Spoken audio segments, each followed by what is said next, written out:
Man, I always say I wish that everybody could have the experience of playing football. I Mm, really do.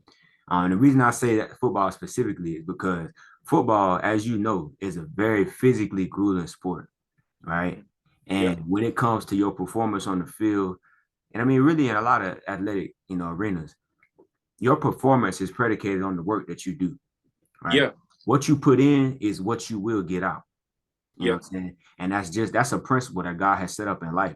You will reap what you have sown, right? When I hear the word literacy, I think about awareness, right? Yeah, Obviously, to be literate is your ability to read and write, right? yeah, But when you're literate, that gives you access to certain levels of awareness and understanding, right? yeah, And so for me as a competitive person, right, I want to know as many things as I can know so I can compete best as I can in life. And like I was talking about earlier, it may not be a game, right? It may mm, be, a scholarship or maybe a grade, simple as a grade, that you competing for or being held to a certain standard, for. And so for me, I really enjoy learning, man. I really enjoy knowing things, right? And in order to learn, in order to know, there's a process for that. You have to sit down and you have to read. You have to sit down and think. You have to sit down and figure that stuff out.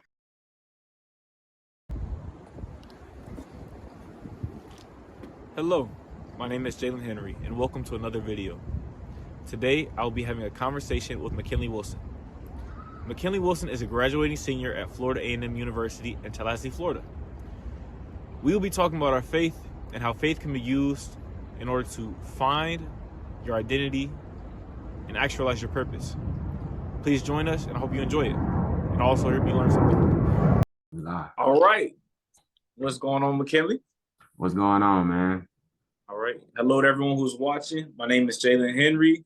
Welcome to my video. Today I'll be interviewing McKinley Wilson, uh, graduating senior at Florida A&M University, the FAMU.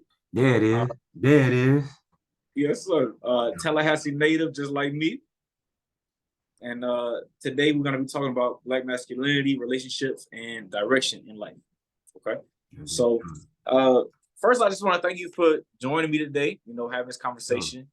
I appreciate you and I respect you as a person. I'm glad to be able to get your perspective. Okay. Yeah. Uh, so to start off, the first thing I want to ask you is, who do you see yourself as? Who I see myself as. Well, first, I want to thank you for allowing me to come on your platform and have Of a great course. conversation with you, man. Thank you for creating this, man. Thank you for bringing me on, man. I really appreciate being here. I'm happy to be here. And so you ask your question one more time, brother. I apologize. And I'll give you some more detail with it. I'm saying, who do you see yourself as?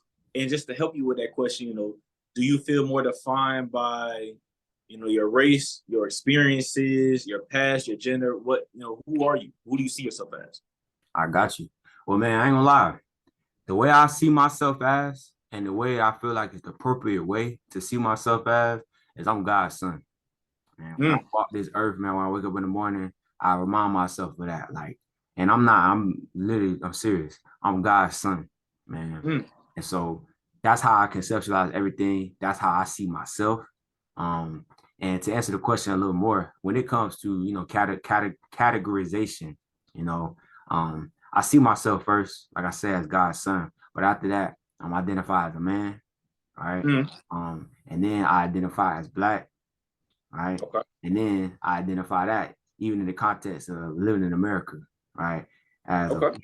I'm God's son, but I'm a Black man living in America. So that's how I answer that. Okay, cool. Okay, cool. I wanna poke at that a little bit because I just started watching a documentary on a guy who was claiming he was a prophet and he was basically like a cult leader. Mm. How do you differentiate between people who say I'm God's son, meaning like the literal, like someone like Jesus, or how do you differentiate between that and how you see yourself as God's son? Man. Well, honestly, the way that I would answer that for myself, right? So the way I'm gonna answer it for you is the Bible. Okay. Bible is very clear, right? That we were adopted into God's family. Yes, Yep. Jesus is God's son, right? But when you accept Jesus, right, you are adopted into God's family, right? Mm, So that's how I understand it, and that's what's real, you know.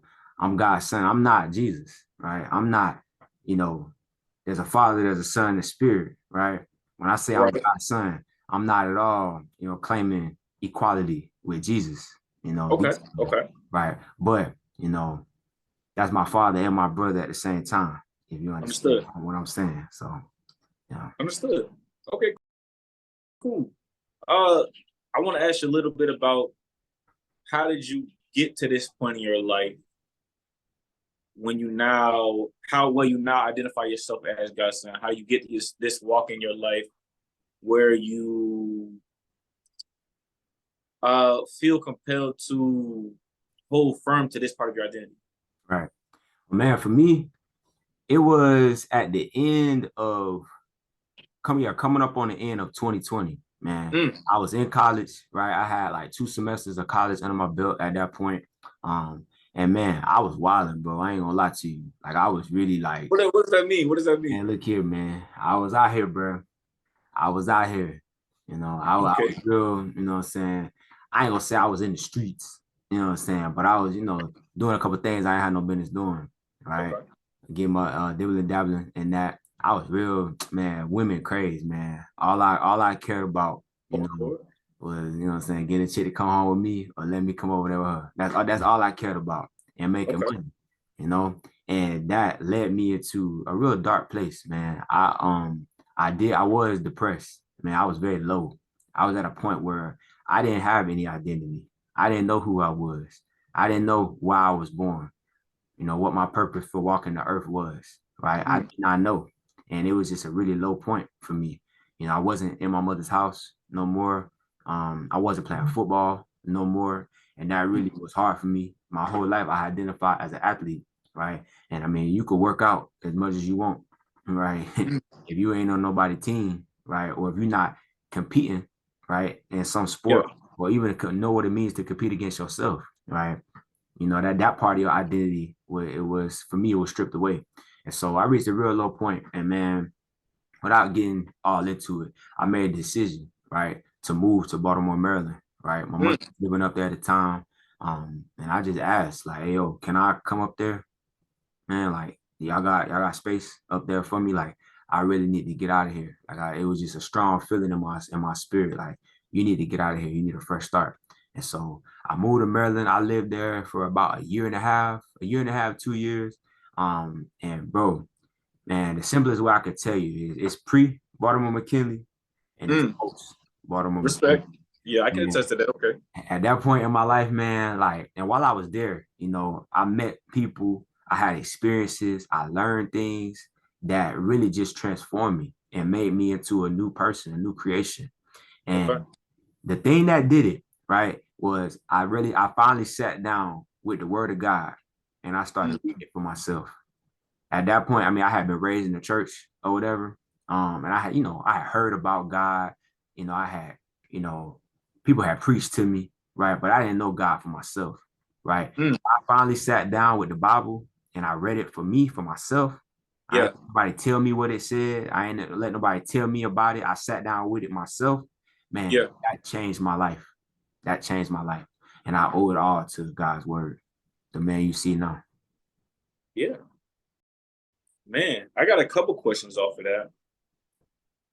And I'm trying to see, do I want to start with, you made a point about football, and part of me wants to go into the football side, but I think specifically on the football side, I want to talk about, you said something about competing with yourself. I think that is an aspect for me, I see that is something that can be learned in football, can be learned in sports and competition in general, but transfers to a lot of different aspects of your life. Yeah. Can you talk a little bit about how football taught you how to compete with yourself, and also how you've been able to translate that into trying to achieve success academically, trying to grow yourself personally and spiritually, and how you mold yourself socially? Right. Man, I always say, I wish that everybody could have the experience of playing football. I really do. The reason I say that football specifically is because football, as you know, is a very physically grueling sport, right? And when it comes to your performance on the field, and I mean, really in a lot of athletic, arenas, your performance is predicated on the work that you do, right? Yeah. What you put in is what you will get out. You know Yeah. what I'm saying? And that's a principle that God has set up in life. You will reap what you have sown, right? And so football, particularly for me, it taught me through like the physicality aspect of it, right? I mean, I always when I play a Pop One, I always play a weight class above, right? Because I was a little fat boy, so I always played like a year or 2 years above my weight class, right? Okay. And so, when you're going to get up against cats that's stronger than you, that's bigger than you, right? You gonna get hit in your mouth, but you gonna get tired of that. You gonna get tired of getting hit in your mouth. So you make a decision to do something different. So you're gonna have to do some extra work. You're gonna have to run some extra hills. You're gonna have to do some extra push-ups. You're gonna have to focus a little bit better, apply yourself a little bit harder than them. And I've in that experience, right? Those years, that happened in my formative years, my developmental years. And I just really think that trained me up in the mindset, that you gonna get out what you've put in. And so, and then continue going in school and football and things. Like that was just nurtured in me, you know, like the principle of work ethic, the principle of sacrifice, right? Understanding how to be a part of a team, right? Understanding that in life, people are gonna be relying on you, counting on you, right? Yeah. So the sacrifice you make, not even really just for you, it's for them too, right? Yeah. There's so many lessons that athletics taught me, and that I feel like that really translated to my life, right? And when you're not playing the sport no more, right? When you're not competing in a game or a season per se, you're really competing in your life, right? Yeah. And True. if you competing against, the next man trying to compare yourself to them, that's got a very low ceiling, right? They got two different races you running right there. Yeah. Right. And the only one that matters is the one that you running against yourself, right? Yeah. And so football for me really taught me that. But I just really feel like sports in general just create a certain mindset in you, a certain level of work ethic. So Respect. Okay. I wanna ask you that same question, but now turn a little bit more to the academic side. I think literacy is something that's important to me because I feel like it gives you the opportunity, the same way you said you approach the Bible for yourself, right? And you were able to form your own opinion on it. I think literacy is something that gives you the ability to find something out for yourself, right? And I want to know, how do you feel that you have channeled this competition, this competitive nature, into bettering yourself through learning, through education, and how that has translated to other parts of your life? right. Well, man, for me, when I hear the word literacy, I think about awareness, right? Yeah. Obviously, to be literate is your ability to read and write, right? Yeah. But when you're literate, that gives you access to certain levels of awareness and understanding, right? Yeah. And so for me as a competitive person, right, I want to know as many things as I can know so I can compete best as I can in life. And like I was talking about earlier, it may not be a game, right? It may be, a scholarship, or maybe a grade, simple as a grade, that you competing for or being held to a certain standard, for. And so for me, I really enjoy learning, man. I really enjoy knowing things, right? And in order to learn, in order to know, there's a process for that. You have to sit down and you have to read. You have to sit down and think. You have to sit down and figure that stuff out. And man, I was blessed to come from a home where that was fostered. I was always challenged to critically think and, exposed. I was blessed to be exposed, right, by my parents, my family and stuff. And so, for me, that's where it comes from. Just wanting to, be able to have something to say, when I'm in certain rooms or a part of certain conversations, have something to contribute, have value to add, Yeah. Wherever I'm at. And so, yeah, in order to do that, you gotta be literate, man. Respect. That point about awareness, I first want to ask you, what's your major right now as you're about to graduate? I am an African American studies major. I was too. All right. I Oh, yeah. want to ask you first, what made you pick that major? Man, it's actually a funny story. So I switched my major in college a total of 5 times. Mm, 5 times. like that. Yeah. Man, I remember when I first applied to college or was thinking about college, I was like, man, I was still playing sports. So I thought I'm gonna go make a kinesiology major. I was study a movement, right? Right. And from there, it went to education, right? I wanted to be a principal. And then from there, it went to business. I'm gonna be a businessman. So I want to make me some money, right? And then it went to political science, right? Interesting. I was real interested in politics, right? And the process, how things happen. And all of these majors, right? I had one purpose that I was trying to fulfill. How can I serve my people? How can I better my community, right? In this specific major, right? And that's what I was looking for. And then I realized that's a discipline of its own. African American studies is a discipline in its own, and it incorporates everything that I was trying to do, everything that I was interested in. And so the final time that I switched my major was right after I got my AA and was transferring to FAMU. And I transferred in as an African American Studies major, and I graduated in December. Amen. Okay. Let me ask you this. I think it's an amazing point the way that your academic career progressed, right? You went from taking that competitive experience and wanting to, get into sports more, then going into, you said it was business next, or excuse me, It was kinesiology, education, education. So business. Yeah. You took that into education, then into business. So my understanding of this is, especially in the lens of you trying to help your people, right? Your people as in Black people. The next question I want to ask you is, I asked a question about literacy. I asked a question about your education specifically because I wanted to get your opinion on this right here. As you look at the current state of Black people, African Americans in this country, do you feel that our current status, and this is not a monolithic experience, so I don't want to say, all Black people in one position. Right. But I look at this, you said you're also political science. I look at this with an impending election. I look at this, you said you were a business major. I look at this with clear economic differences. You see what I'm saying? You said you were an education major. I look at this with clear differences in literacy rates and access to education and access to opportunities going forward. Do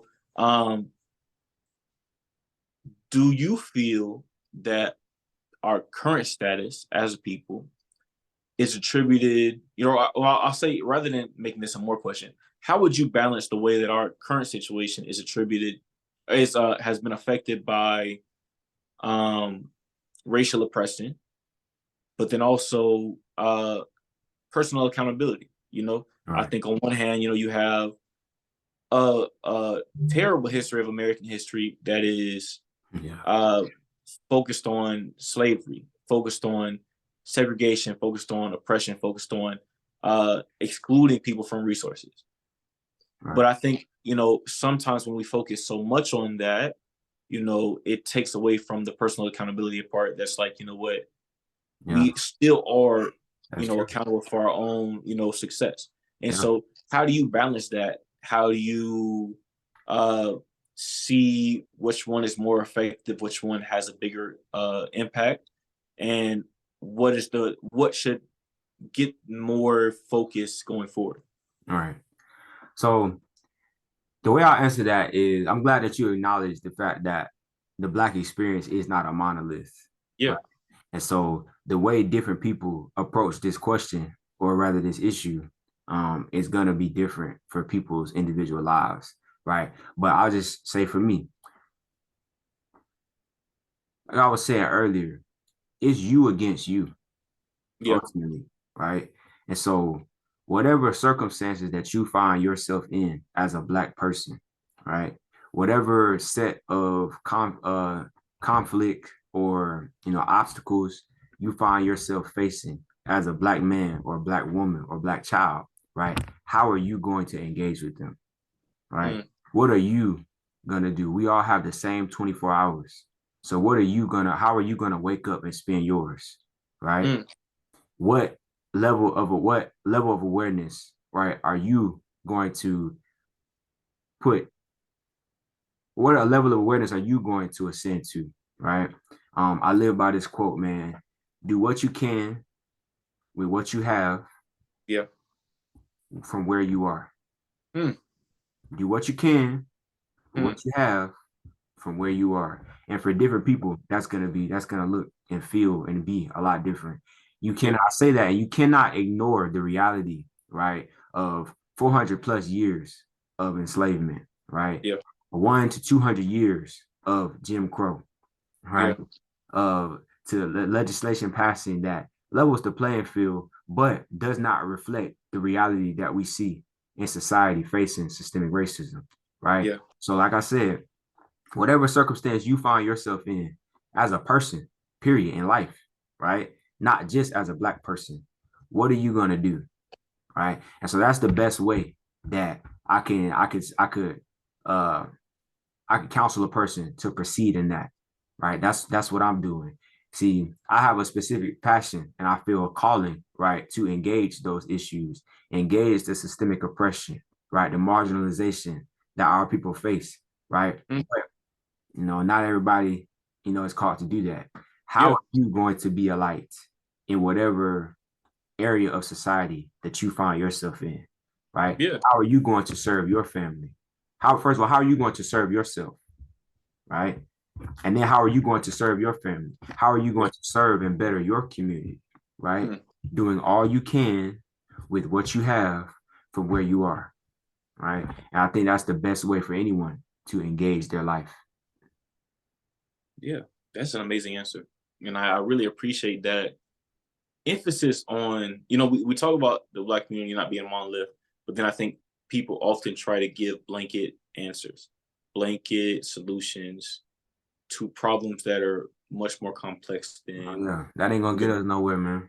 you know. Mm-mm. And I appreciate that approach of, I think a lot of people say is like be where your feet are, and be willing to work from there. I really appreciate that answer. Yeah, you might be Um, feel like you getting buried, man, but you just got planted, and now you got to yeah, sprout. there it is. Now you got to grow. Yeah, And if I know one thing about our people, man, if I know one thing about Black folks, well, we gonna achieve. yeah. We gonna overcome. And if Hmm. history is any indication, well, it's plain, right? If contemporary society is any indication, man, we will overcome. We will achieve, right? And as I think about, man, as I think about the state, man, of our world, right? The condition of our society and Black folks and what we go through, man, it can be depressing, man. Yeah, But one thing that gives me hope, right? The only thing really that gives me hope is the promise that God has had, right? That this world will pass away. And the only yeah. thing that you do for him are the things that are gonna last, right? Mm. He's made a promise to us that he will be back to set things in order. He will Yeah, be back to wipe away every tear, right? He will be back, and every knee will bow, every tongue will confess that he is Lord, right? And so for me, that's what gives me hope, and that's the hope that I try to aspire others to. So, okay. I appreciate that. Okay, okay. I want to make a slight shift on something that you told me earlier. I mhm. hope it wasn't in too much confidence. Uh, told me you was in a new relationship. Let's get into it, man. Let's get into it, man. So I want to ask you first and foremost, as a Black man, how do you navigate relationships with Black women, or I guess women in general? Mhm. Oh, now you had it right, brother. You had it right, brother. Look at my mama said she can't use my comb, don't bring it home. That what she said. That was she Okay, that's what she said. Okay, that what she okay. said. But nah, honestly, man, when it comes to relationships, man, it took me a while. I talked about my experience in Baltimore, right? And man, so we talked about pre-Baltimore McKinley and post-Baltimore McKinley. Bro, Mhm. that whole year going on 2 years that I was there, right? When I tell you, boy, I listen, I was very focused. I'll say that, right? Okay, I lived a very singular life, right? okay. I wasn't focused on relationships. I wasn't focused on women, man. I was really focused on myself, and getting Good. my own life together. And that's the only way that I can engage women and relationships in a healthy way now, right? Mm. Before that, before I took the time to develop myself, before I took the time Yeah. to get my own house in order, there's no way, man, that I would have been able to engage with a woman without that. Let me Like, ask you this. Let me ask you this. I think oftentimes, especially coming off of, I think we've made a shift, both of us just being in the same age range, yeah, making a shift from the high school, college type relationships that are centered around codependence in many ways. And I think you started to get at that when you're saying you took that time to build yourself, understand yourself in that way. yeah, Let me ask you, how do you feel? I'm going to ask you two things. One, I want to go back to the idea of Black manhood. How do you feel that taking that time to become who you now know yourself as has developed you as a person in a way that's changed how you navigate in the world? mm, And then two, how do you feel that you can come as a whole individual person into a relationship, and why is that important for you? got you. Well, I believe that the answer for both those questions is one and the same. Okay. See, how I understand myself now, man, like I have a different level of confidence knowing who I am and what my purpose is. I have Okay. a whole different like way that I view myself, way that I treat myself, right? Way that I regard myself, right? How I spend my time, even down to how I take care of myself, how I take care of my mental, my mind, and my body. It's totally different, right? And so when I'm moving in my relationship now, right? Or when I've had experiences with women in the past, it's totally different. I'm not walking around, with a lack of confidence. I'm not walking around, trying to find my validation in her, right? Mm. I was validated when I pulled up, right? I knew who I was when I got here, You right? said the parking stamp.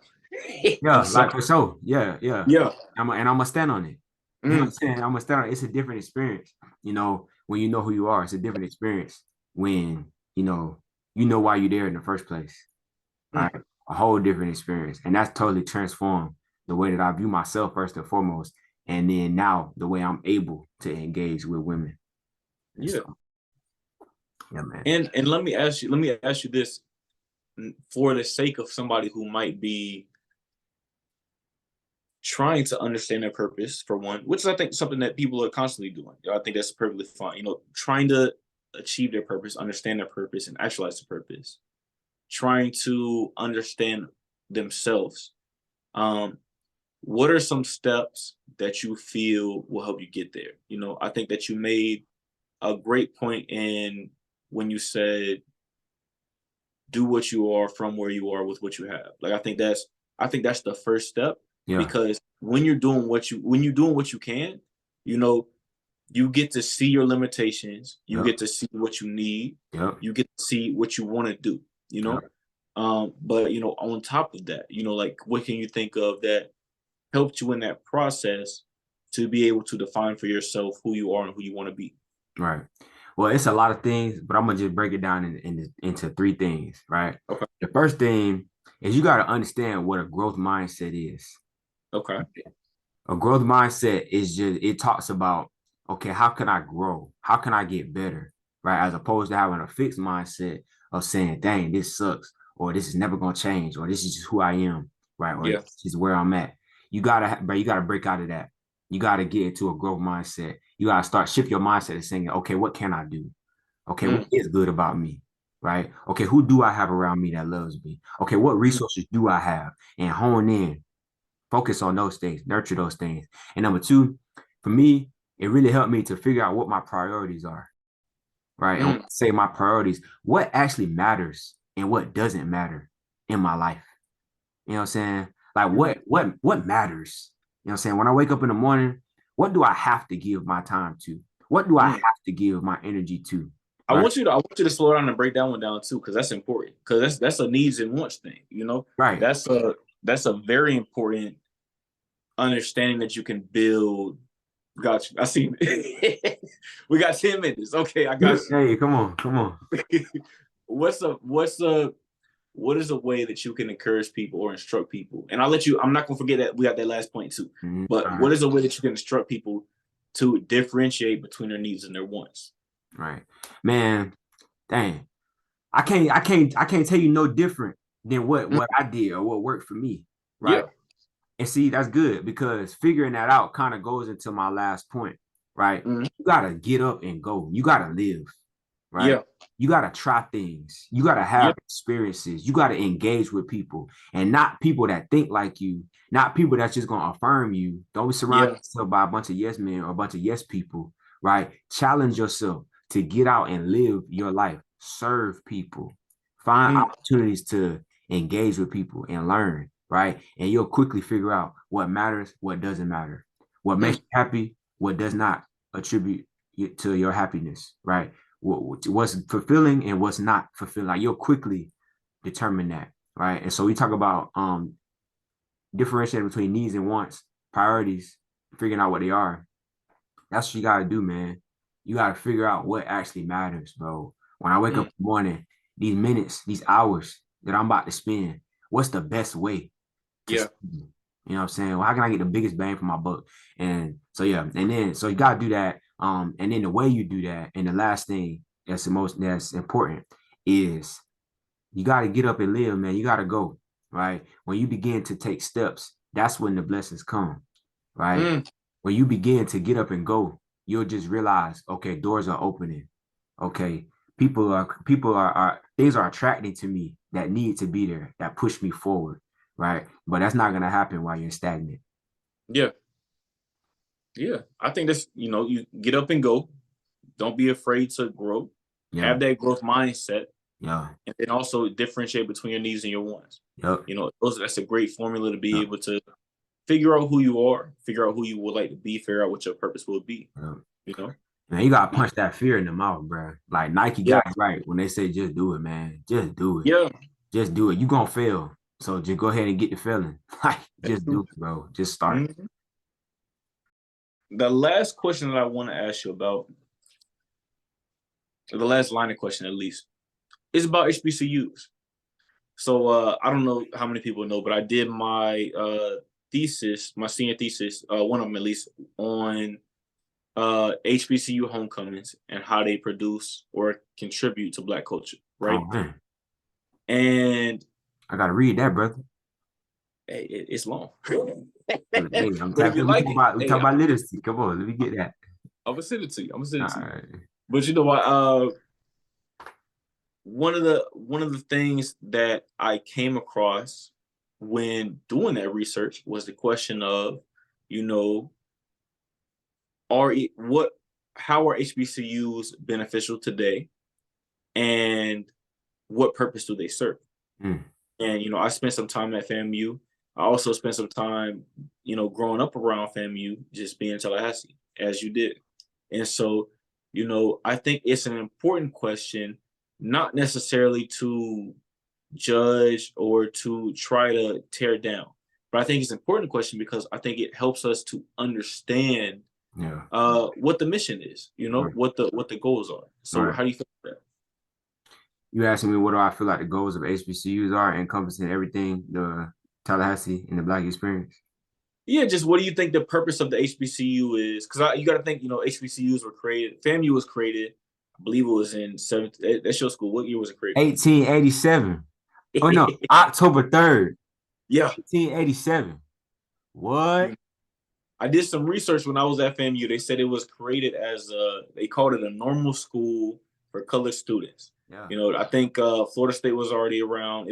I think it was initially planned to be in Gainesville, but they ended up moving it in Tallahassee. It was on one of the former governors of Florida's on his plantation, and so at the time, this HBCU specifically was created to be able to create an institution that would teach people how to be teachers, right? Yeah. And so I'm wondering now, how do you feel like the mission has changed? How do you feel that HBCUs have evolved past the area of integration? Because we can go to schools that are predominantly white now, but what is the value today of a predominantly Black school. I got you. Okay. Well, listen, if we talking about value, if we asking the question, I feel that's what you're getting at. If are HBCUs still relevant today and still Yeah. valuable to Black college experience? The answer is a resounding yes, bro. Mm.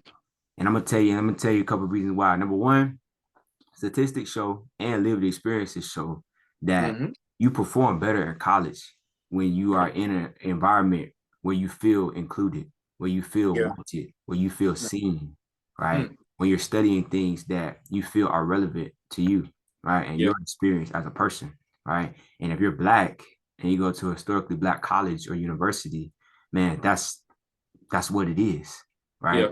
It's I call it a predominantly white institution for a reason. It's predominantly white, right? And that's not just the ethnicities of the people that are on the campus, on the professors, right? But the coursework, the things that you're studying.